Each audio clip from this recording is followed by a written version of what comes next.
Hi, today we're going to talk about the slush pile, or the plethora of books that readers have to sift through, which is an increasing number every year as more and more self-published authors and indie authors and traditionally published authors keep pumping books out.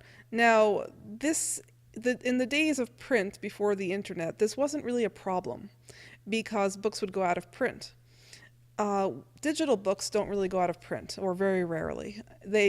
Especially self-published authors, if they choose to pull it off the shelves, so to speak, they can, but very few choose to do that.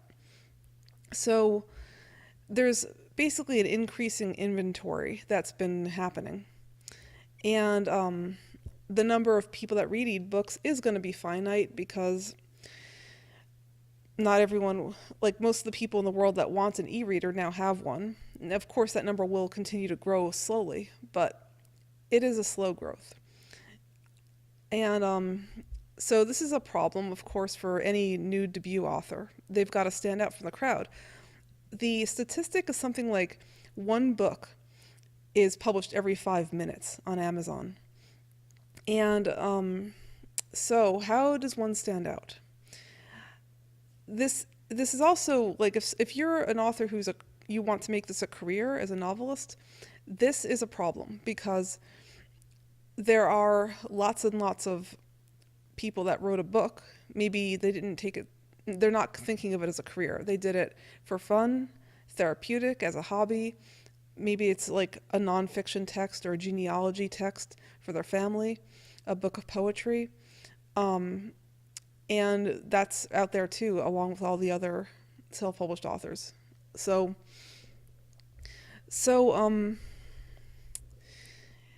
I guess I figure whoever comes up with a way to make us able to browse the indie inventory in some meaningful way will make a fortune, if that's even possible.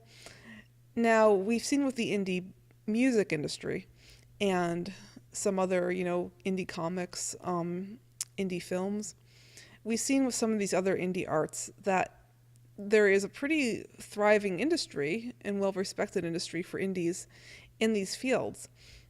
However, books are a little different because it's a time investment to read a novel in a way that it isn't for watching a film or listening to music. So we could say, technically, maybe it takes 3 minutes to listen to a song. It takes 5 minutes to 2 hours to watch an indie film. A book can take a week to read or more. And so there is that time problem.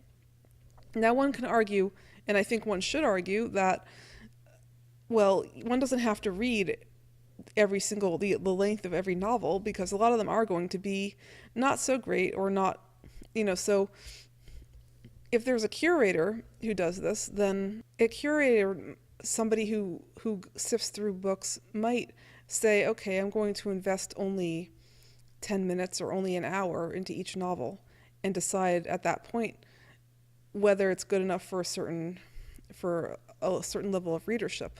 I don't think that it would take that long to figure out if the book has met a certain low level of ability. It's been proofread, it's not full of typos and grammar errors, and that would probably take an editor.